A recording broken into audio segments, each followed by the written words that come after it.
Sabe quando a gente liga o jornal e escuta aquela notícia Ibovespa sobe, Ibovespa cai? Pois é, mas o que isso realmente significa para o nosso bolso, hein? Bom, hoje a gente vai decifrar juntos esse que é o principal termômetro da economia brasileira. Vamos transformar esses números todos em algo que faz sentido de verdade. Essa é a manchete clássica, né? O Ibovespa atingiu 130 mil pontos. A gente vê isso toda hora. Mas o que são exatamente esses pontos? E por que isso deveria importar para a gente?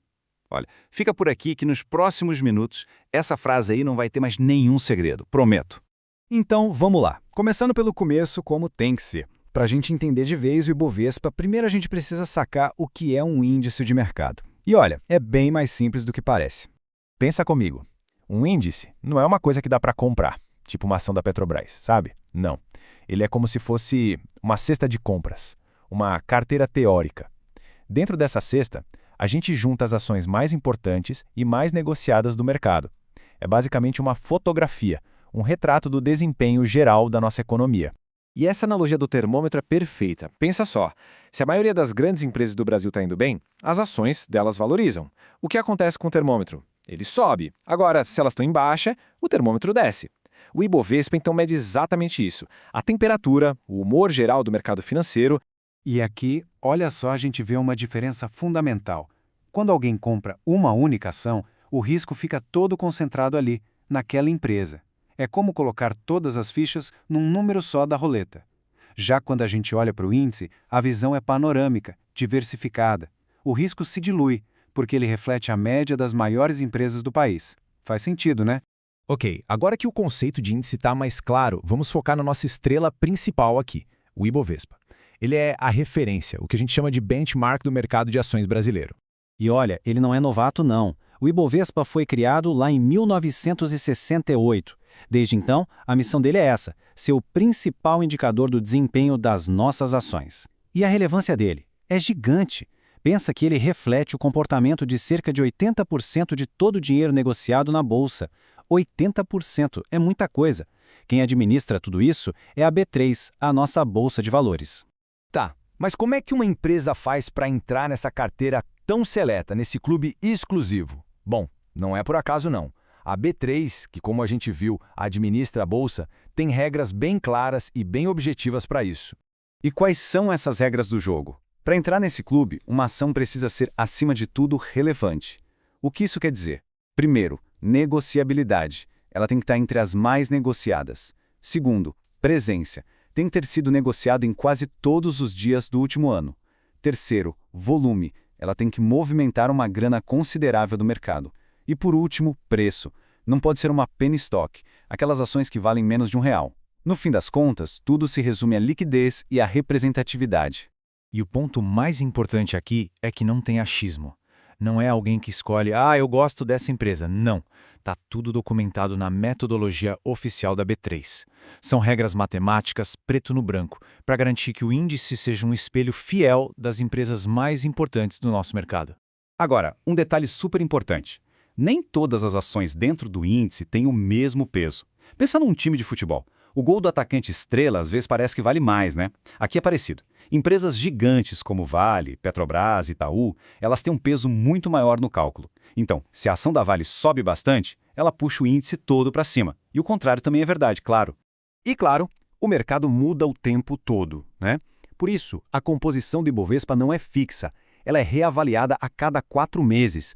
A B3 olha a lista, vê quem não cumpre mais as regras, tira da carteira e coloca outras que ganharam relevância. O índice está sempre se atualizando.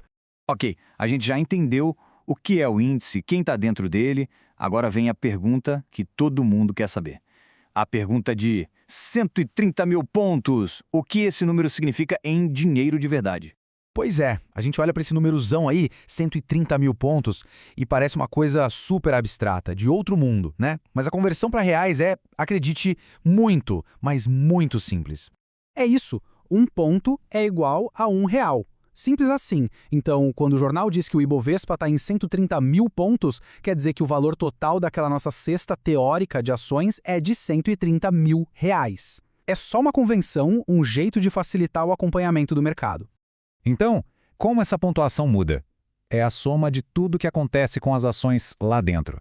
Se a ação A sobe, o impacto é positivo. Se a B cai, é negativo. Só que, lembra do peso? A variação de uma ação com peso grande tem um impacto muito maior no resultado final. É uma média ponderada que é calculada o tempo todo em tempo real. Beleza, a teoria já está dominada. Agora vamos para a parte que interessa. Como é que se investe nessa cesta com as maiores empresas do Brasil? É hora da prática. E essa é a grande questão, né? Pensa só, ter que comprar uma por uma as ações de mais de 80 empresas diferentes. Ia ser uma fortuna e uma complicação sem tamanho. Mas, felizmente, o mercado financeiro bolou uma solução bem inteligente para isso. A resposta está nessa sigla aí, ETF, que significa Exchange Traded Fund, mas a gente pode chamar de fundo de índice, que fica mais fácil. O que ele é? Basicamente, um fundo de investimento que tem uma única missão na vida: copiar, replicar o mais fielmente possível a composição e o desempenho de um índice, no nosso caso, o Ibovespa. E o ETF mais famoso que faz isso aqui no Brasil tem esse código BOVA11. Quando alguém compra uma única cota de BOVA11, que é negociada na bolsa como se fosse uma ação normal, é como se estivesse comprando um pedacinho de todas as empresas do Ibovespa de uma só vez. Genial, né? E a grande sacada dos ETFs é o que a gente chama de gestão passiva. O que é isso? O gestor do fundo não fica tentando ser o gênio do mercado, adivinhando qual ação vai subir mais. Não, ele só segue a receita do bolo, ele só copia o Ibovespa. E por que isso é bom? Porque as taxas de administração são muito, mas muito mais baixas do que nos fundos de gestão ativa. Ufa, bastante coisa, né? Então vamos juntar todas as peças agora e fazer um resumão do que a gente decifrou do mercado hoje. Então, o que a gente aprendeu hoje? Primeiro, que o Ibovespa é o nosso termômetro do mercado. Segundo, que ele é uma carteira teórica com regras bem claras para uma empresa entrar ou sair. Terceiro, e bem importante, cada ponto do índice vale R$1. E, finalmente, a dica prática: a forma mais simples de investir nessa cesta toda é através dos ETFs, como o famoso BOVA11. Bom, agora o Ibovespa não é mais um bicho de 7 cabeças, né? A pergunta que fica é: e agora? Qual será o próximo passo? Entender o principal índice do nosso mercado é a porta de entrada para o mundo dos investimentos. A questão agora é o que fazer com essa informação. Fica aí a reflexão.